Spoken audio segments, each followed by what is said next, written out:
là le temps est...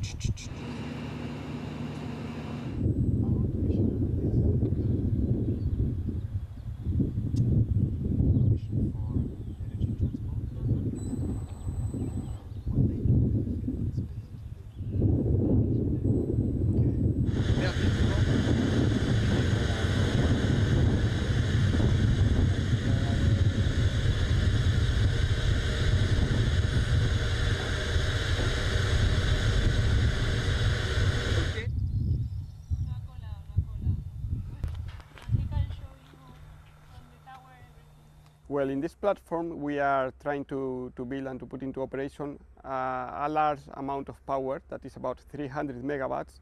And those plants will be conceived with different technologies. In this very large heliostat field, that is a field with moving mirrors, we track the sun every instant of the year in order to concentrate the solar radiation onto the receiver that is in the top of the tower.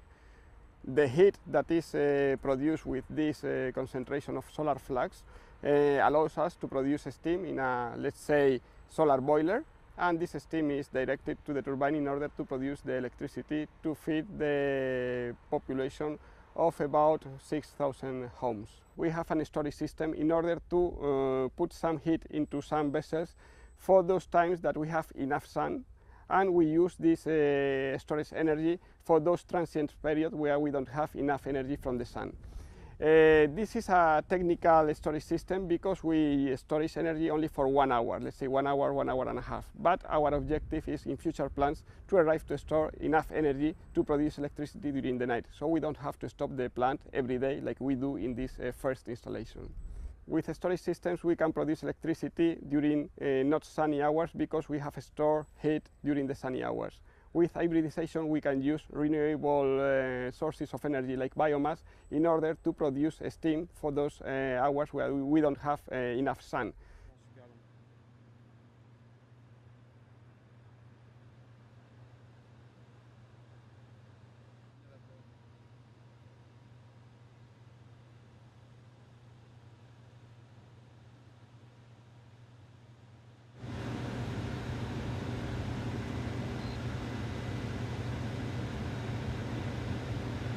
Okay.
The parabolic track technology uses a parabolic mirror in order to concentrate the solar flux into an absorbing tube that is placed in the focal line.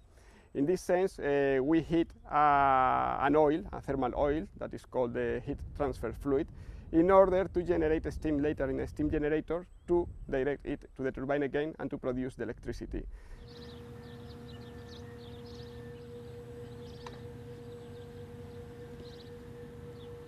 À l'entrée, une tour sur les 2 tours.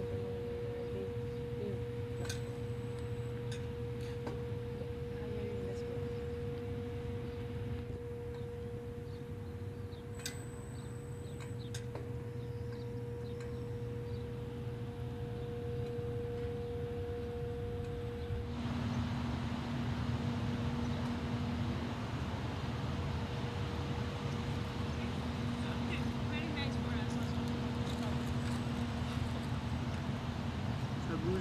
Venez, ça bouge, c'est bien. Ouais, super.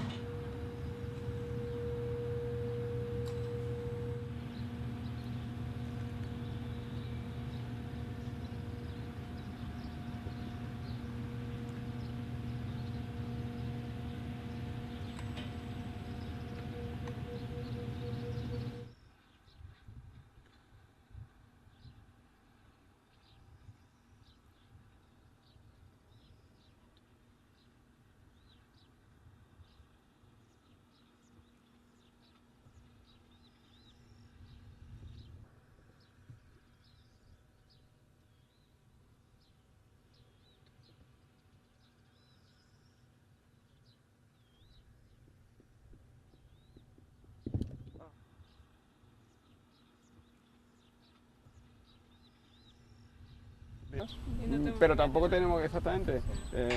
Si decimos que nos va muy Parabolic dishes uses Stirling engines to produce electricity, so it's a solar thermal technology.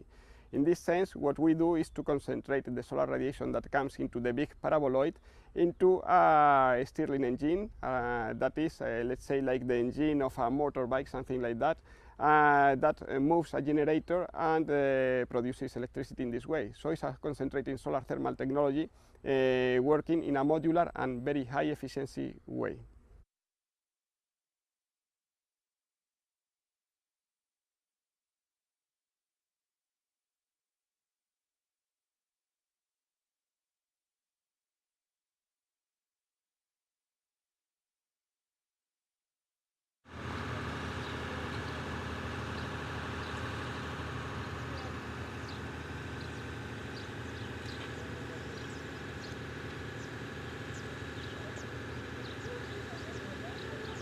We are also putting into operation some other technologies like the parabolic troughs, like the solar Stirling dishes, and so many technologies that are at this moment under development and that in this moment we are trying to put into commercial operation. We also focus and we spend quite a lot of money also in R&D, just to see how can we improve every one of the technologies in order to be more efficient in the future and to reduce costs. In this sense, we are trying to work with higher temperatures in solar towers, we are trying to work with direct steam generation in parabolic troughs, so taking away that use of the oil, and those are projects that we are developing here, we are testing here in order to be more efficient in the future. For these plants, the only thing is that we replace the use of fossil fuels or nuclear fuels to produce heat by the use of the sun that is renewable and clean, just to concentrate it into the boiler and to produce the steam. So it's a huge amount of pollution that is saved with the use of these renewable and clean technologies. For the final project, when all the plants are into operation, we will be avoiding the emission of about 180,000 tons of CO2 to the ambient every year.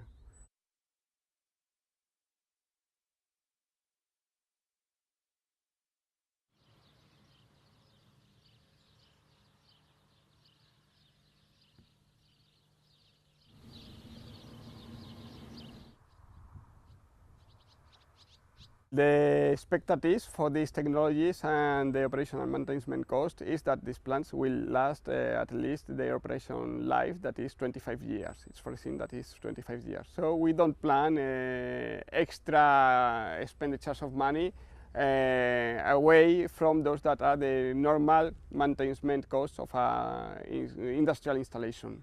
In Europe, we have many sunny places just in the Mediterranean area. That's Italy, Greece, soon it will be Turkey, now it's the south of Spain.